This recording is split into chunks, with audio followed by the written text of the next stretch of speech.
Alrighty, sorry we had some technical difficulties, but now we're back. One thing I would really like to highlight in this situation of being in this country, this I am now becoming a German and on the pursuit to becoming German. I don't know the language.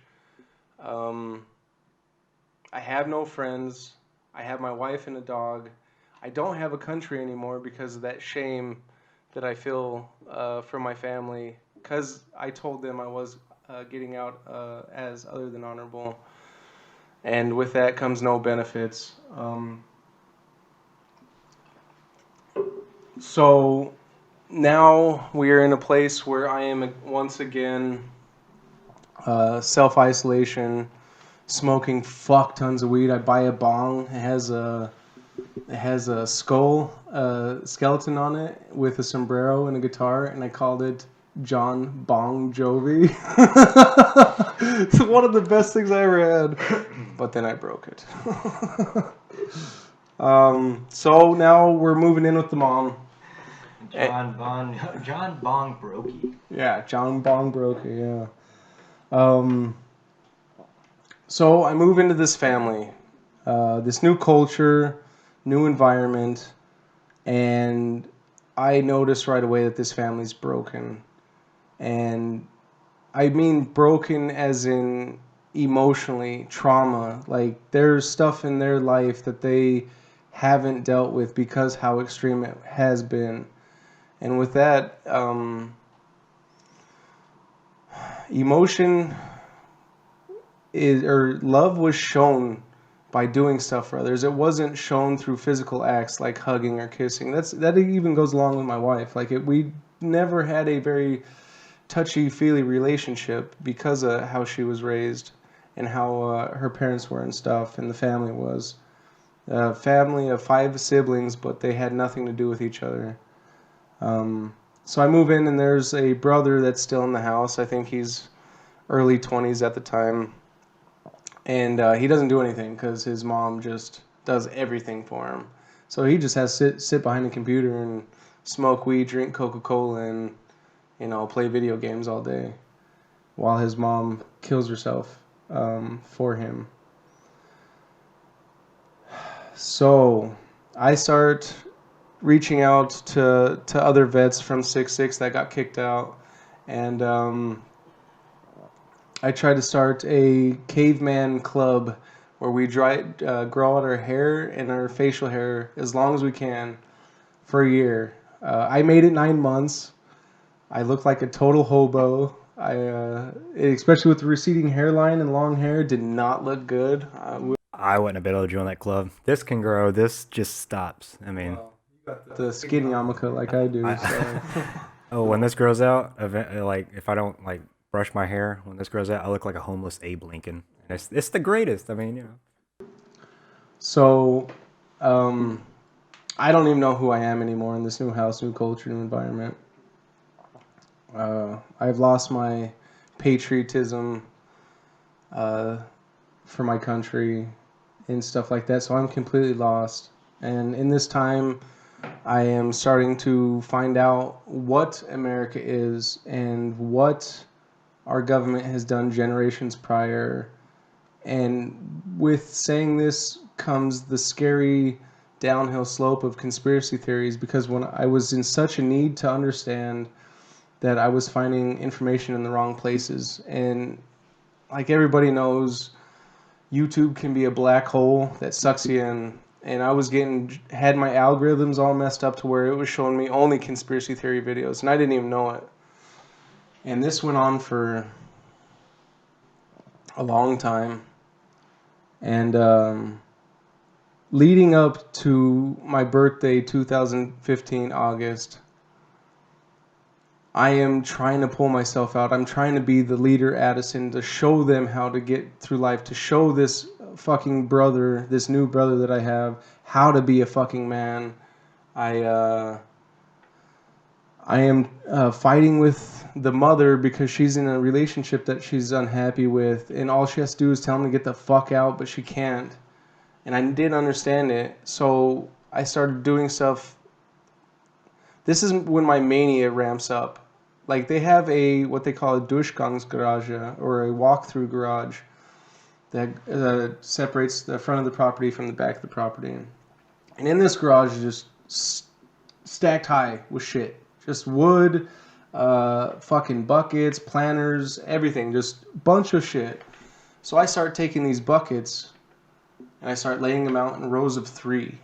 One for my wife, one for the brother, one for the mother. That we can work as a team to fucking get it. To flip this house around. Let's get it nice. It's a nice house. It's so many rooms. Beautiful place, beautiful property, but nobody took care of it because there was nobody wanted to. You know, the mom never had time because she was taking care of the youngest son, and my wife didn't have time because um, she was working. You know, she just got done with her Ausbildung, and yeah, and I didn't know what to do. So that was my way of trying to help. Well, along with this, I start a integration program through a school in Germany to teach me culture, to teach me a language called Volkshochschule. So I went to Volkshochschule for 6 months, and then my birthday comes. I am now not a fat piece of shit anymore. I am running again for the first time. I am out in the middle of nowhere running through this German countryside screaming music. Anything you can think of. Emir, Parkway Drive, all that angry, emotional screamo music. And I loved it. And it helped me. It was my energy. It gave me power. War of Ages, a amazing Christian rock band. Um, just so much metal and stuff. Last Man Standing. I can't think of the band name right now, but that was the song that motivated me through this. So I am I'm coming into my own as a person, but more of a army side, I guess. Lead from the front, show them that they can be better, help them be better, um, show them that there is a way to happiness through life, even if they've been through bullshit, hard trauma throughout their lives. So, and in this time frame before my birthday, my wife always says to me, "I just miss the old Addison, the old Addison, the old Addison." And that was like a paranoid. I took that as like she doesn't love this Addison, and it made me very paranoid and made me feel more isolated and alone. So before I go into this mania trip, before my first mental institution stay on the German side, I cut my hair off. And me and my wife were arguing one day before I went crazy, and I grabbed her and I said, "Is this what you fucking wanted? You want the old Addison back? Here he fucking is. This is him. Do you like it?" Because my hair was down to my shoulders, and I was going crazy, dude. I didn't know who I was. I was lost. But was that the old Edison or just who you thought was the old Edison? I don't know. At this point, I am wrapped up in shame, uh, conspiracy theories. I don't know which way's up in life. I'm smoking a fuck ton of weed at this point. I'm getting little to no hours of sleep. My wife would go to bed because she had to work the next morning, and I would go downstairs and smoke weed with the brother. And that was how I connected with him, was through weed. Yeah, to build that relationship. So I'm starting to now decline.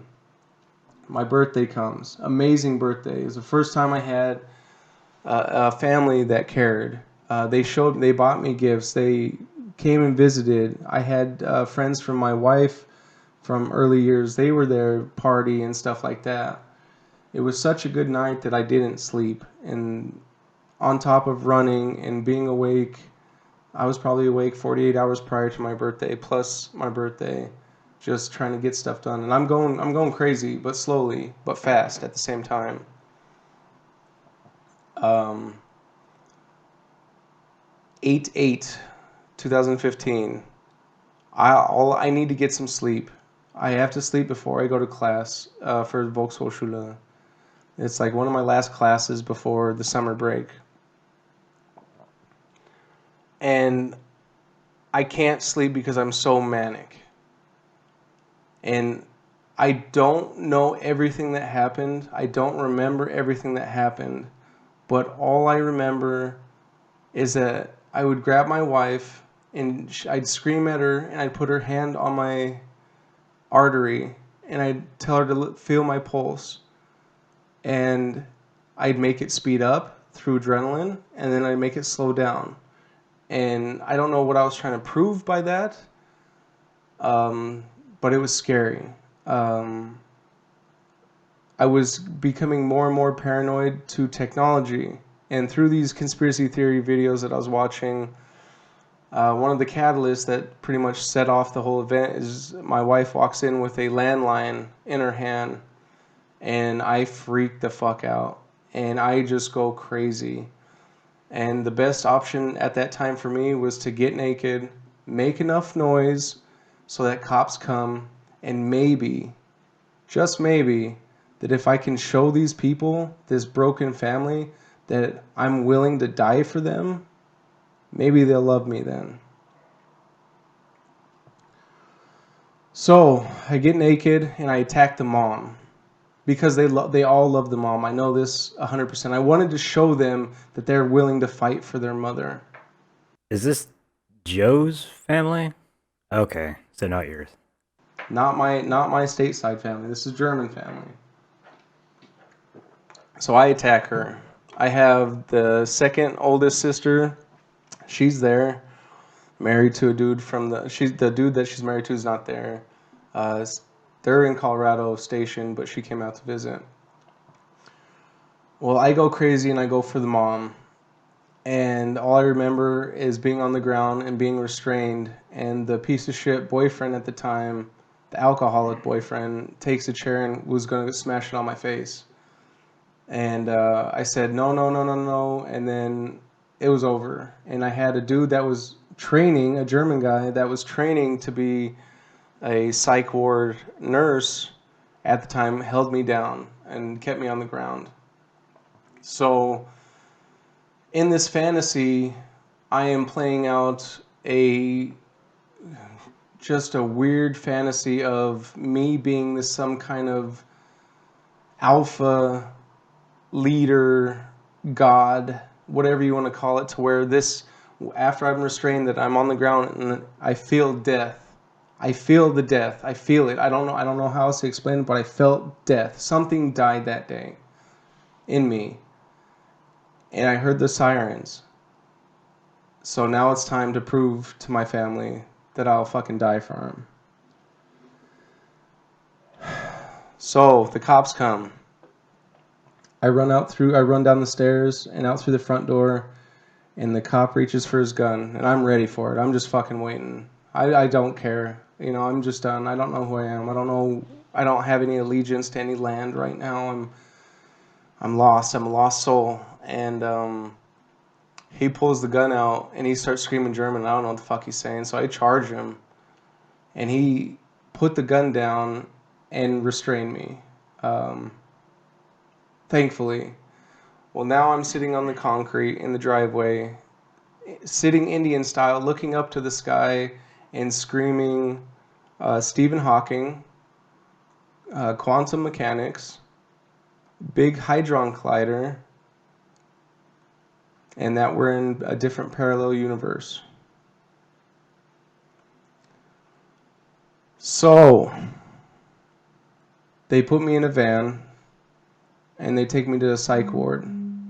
I'm at the height of this mania, and I get to this psych ward.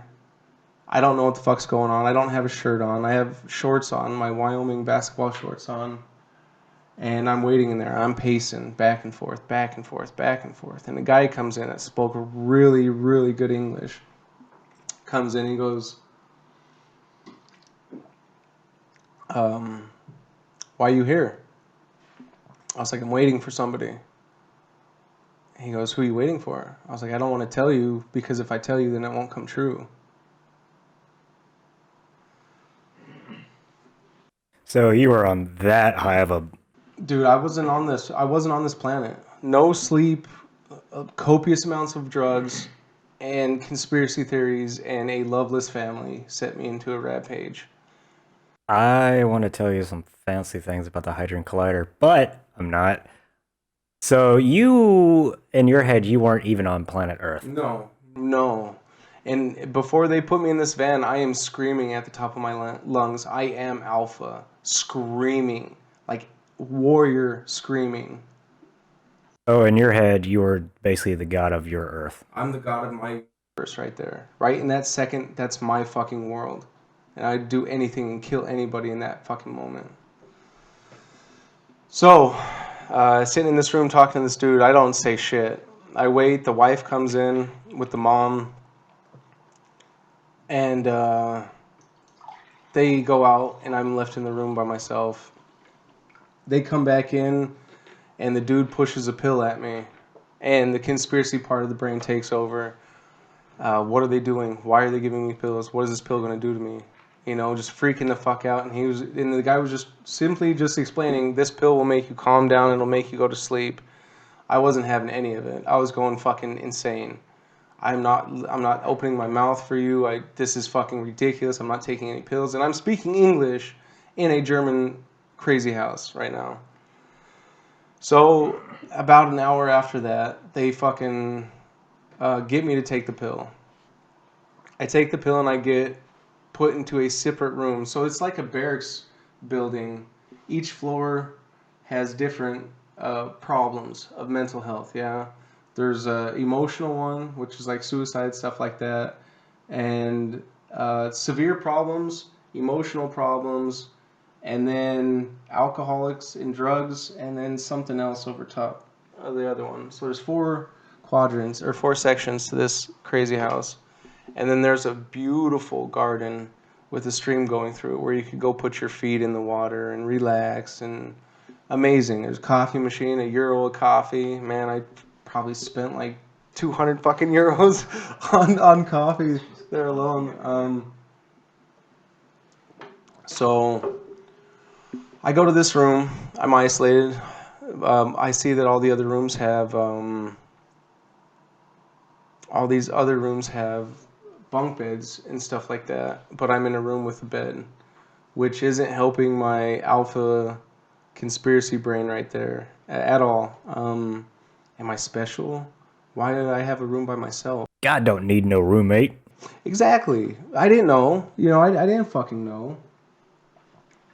I wake up. It's like 30 some hours later, and I wake up.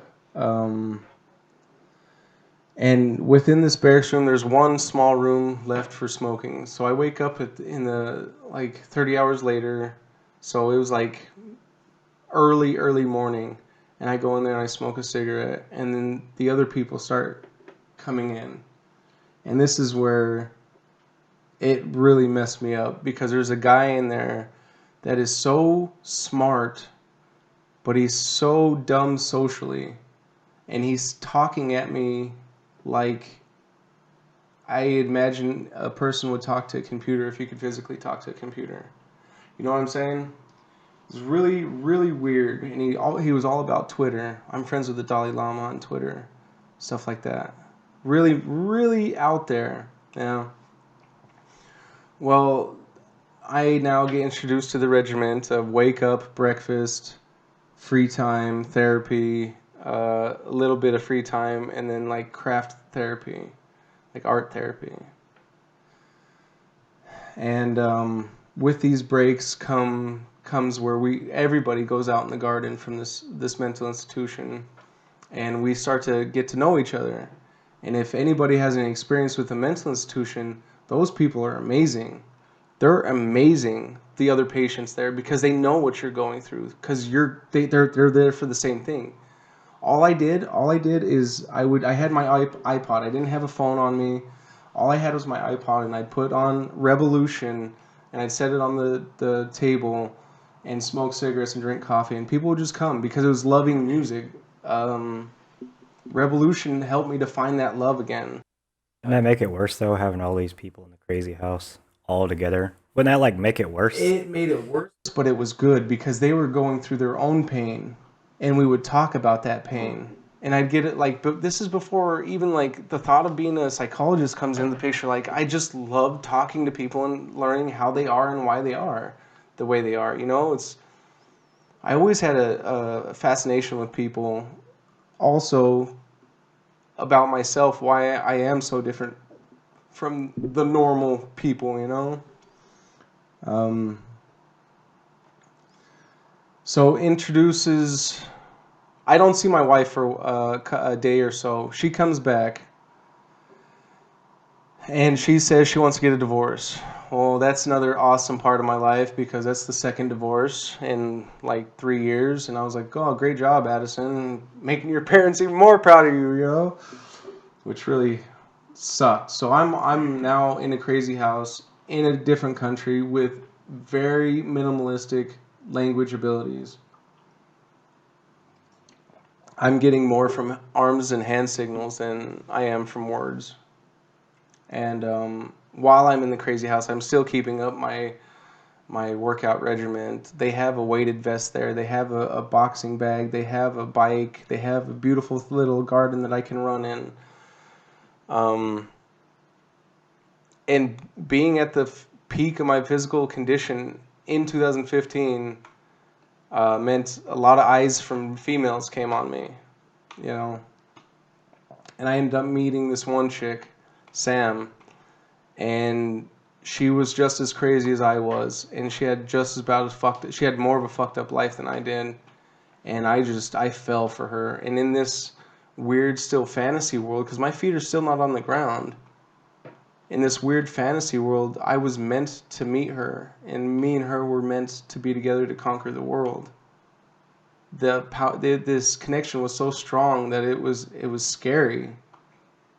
So you're playing Sims and you just created your own woman, basically. Pretty much, dude. She was crazy like me, and it was beautiful. It was beautiful. At that moment, she was the only thing that could take my pain away. You know, I didn't have access to my drugs. I was in like a sober phase. I was cleaning my system out through physical activity. Um, but that physical touch, man, uh, me and my wife were done. And I had one weekend where we had a 3 day pass to stay outside of the crazy house, and she had one too. And I slept at her place. And if I still believe this to this day, if that girl didn't come into my life at that time that she did, I'd be dead. Cause she showed me that physical love again. She helped me, cause I was on a path of self destruction, and it was not good. But with meeting these people in this place, and they all coincidentally spoke fucking English, which was even more uh, conspiracy theory, like crazy at the same time, you know? And I met a beautiful dude from Transylvania, a Christian. Don't believe his name. Um, he had a problem with sex, like how I had a problem with drugs. Um, he was a gay man. Nothing happened between us, but he was a part of my heart. He was something that I've never felt from a dude before. Was that loving connection and that understanding of craziness. That's called a brother. Exactly. Well, fast forward to after the crazy house, he couldn't win his battle against his demons. And before he left the crazy house, he gave me these headphones. Um, and I've always had them since. Another guy, Dennis, fucking amazing dude, amazing. Short guy like you, little bit thicker. I think he was at the beginning stages of diabetes, and he was just having a hard time with life. He got out and he killed himself by hanging. He gave me this. It says Route 66 on it on the armband. I never gave that away. I never got rid of it. I also have a notebook from this amazing artist in the crazy house that drew this uh, this dice with eyeballs on it instead of the black points. Just amazing, beautiful work. Scary but beautiful. Um, I made such strong connections with these people, and they were just dying. They were just dying, and it did not give me a good feeling about how I was going to end up. So now I'm getting. Go ahead. Sounds like you had the worst game of Sims ever. Everybody was dying, dude. Sounds like your universe was just horrible. This is how crazy it is. I'm in this place, and there's a new guy that comes onto my floor for the drug addiction floor. Yeah, he's from fucking Wyoming. Dad was military, mom was German. From fucking Wyoming. It's a conspiracy. It's conspiracy. Exactly. This does not help. This is awesome connections, but with the mindset and the perceptions that I have at this time, it's dangerous. He drank himself to death. He couldn't handle his demons. So I'm getting ready to exit this place. One other person I gotta mention. We called him Buddha. White dude, fucked up childhood, really fucked up childhood. Like, bad. But beautiful person. And he taught me the ways of Buddha and meditation and stuff like that. And these feelings that I got from these meditations were so strong. And it was kind of on the same scale of me finding God that one time with my brother in Vitavu. So I was in it to win it, dude. I felt that and I was like, okay, cool. I'm attached. And this, I don't know what happened to him. I really don't. I hope he's doing good though. I'm a couple weeks, or I'm a week away from getting out because, well, they didn't know I was a week away. So I temporarily touched down to earth and I was like, oh, fuck, dude, my school, I got to continue school because if I don't do this school within 2 years of being in Germany, I'm not allowed to fucking be here. I have to do this school or I'm out and I can't go back to the States. I'm too ashamed. I'm too fucking scared. I failed everybody, you know, all the people that I knew that I was in the army. I failed them all. I can't face it. So I talked to this therapist, psychiatrist actually, that she gave me the wrong fucking diagnosis of paranoid schizophrenic slash bipolar because they didn't know how to treat PTSD. And because they didn't know how to treat PTSD, they put me on some of the most powerful antipsychotic medication I've ever experienced. Klonopin? Risperidone. Oh. This stuff was so heavy that they told me when they started giving it to me, they said it's going to take 3 days. It's going to knock you on your ass for 3 days, and then your body's going to normalize to it. So I talked to this doctor. She gives me this diagnosis, give me these pills, and now this chick is gone from the crazy house. And I'm realizing, oh man, what the fuck do I do? What am I going to do? What can I do on my own? I don't have a fucking job. How am I going to make money? So I fucking grab back for the wife. We work shit out. She knows everything. I can come back under the stipulation that I can't get off my meds. Okay. So, after I get out, we move from the downstairs part of the mom's house, move to the attic space. Yeah. Dachboden is what it's called. And I isolate. I can't even face her family, you know, because I don't know. I still don't know what happened. At this point, all I remember is a couple slideshows from the freak out and the everything. You know, I don't know. I couldn't fully grasp what I was, what happened, why it happened, or anything. So I'm still lost. I'm falling down a dark fucking hole. And now risperidone's just fucking pushing me further and further, and I'm just falling, dude. So this is like I take this thing once a day. No, twice a day. Half in the morning, half at night. I would wake up for breakfast. I would eat breakfast and go back to sleep. The wife would go to work. I'd wake up for lunch, take the dog out, go back to sleep until my wife got home. We would eat dinner. I'd go back to sleep. This went on for 7 months. Was that when I was in Germany, That wasn't I? Because I remember you telling me something that you just kept sleeping a lot, and then you finally got off your ass.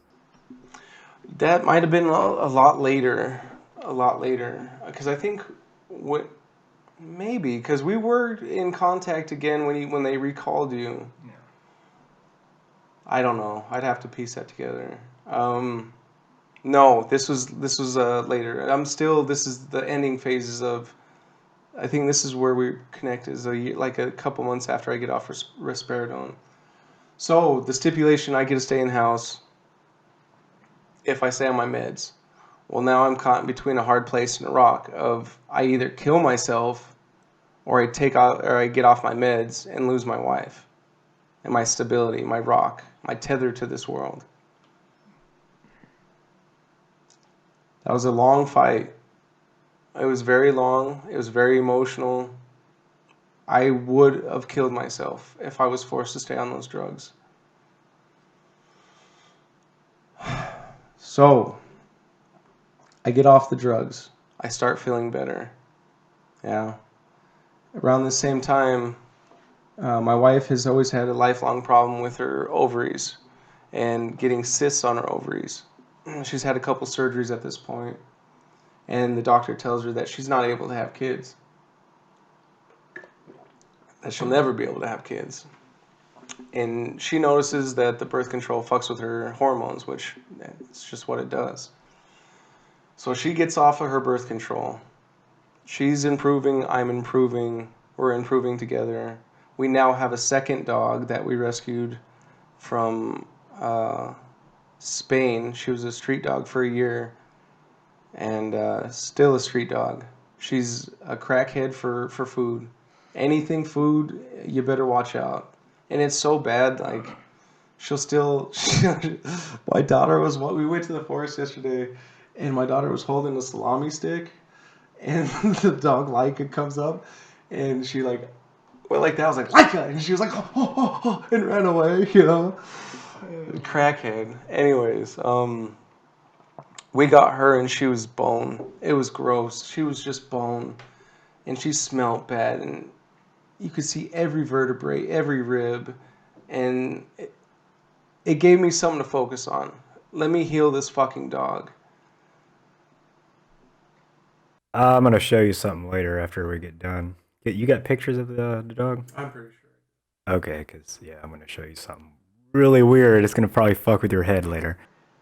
So, get this dog, get in the family. Joe can't, or my wife cannot have kids, and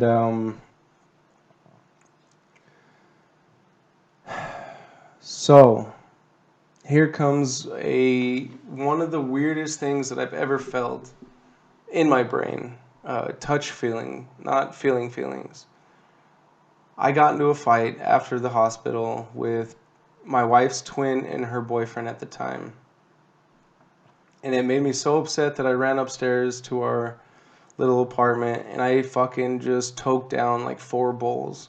Just straight, just big old hits, dude.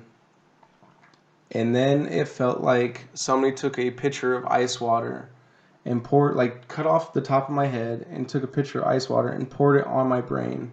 And this ice water is just running down my brain.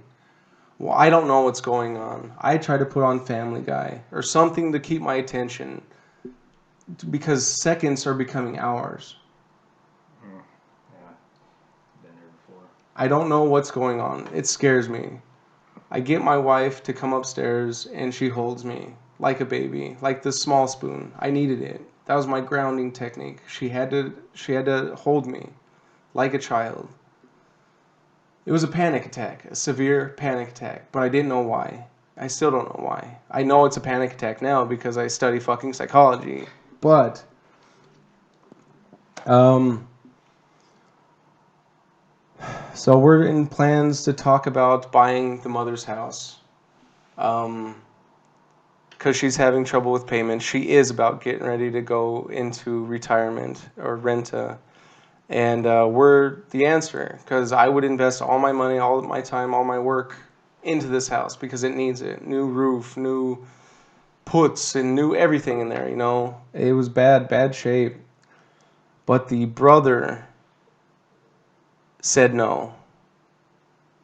And because he was the baby and was treated like the baby, the mom listened and we were denied the house. So, we start looking for a new house. Yeah.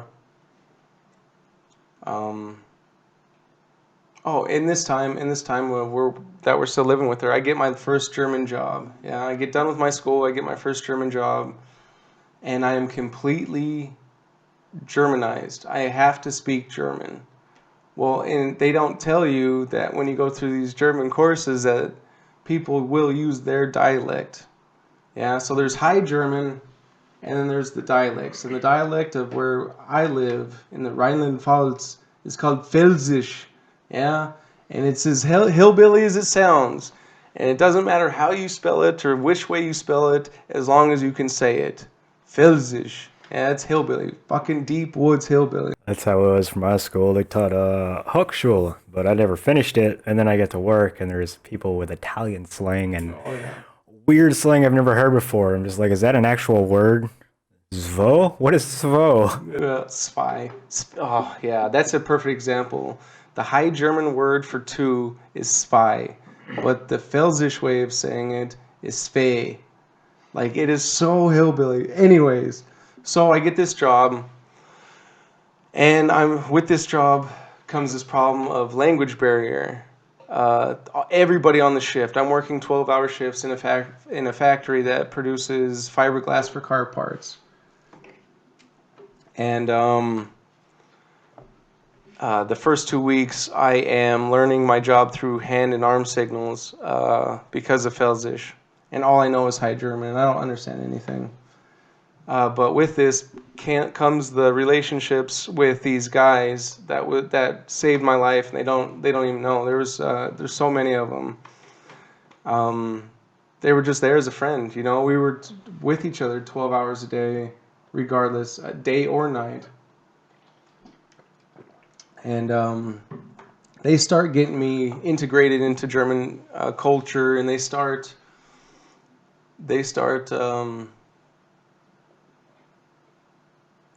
and they start taking me to football games or soccer games, whatever you want to call it, and to the Rot Teufel Kaiserslautern FCK. Yeah, and so this is my second time going to a game, and we're just getting fucking schmammered. And what they have there is called Cola Rot, and it's red wine mixed with Coca-Cola. It sounds disgusting, and it probably is, but it is so damn good, and it gets you so fucked up for so cheap that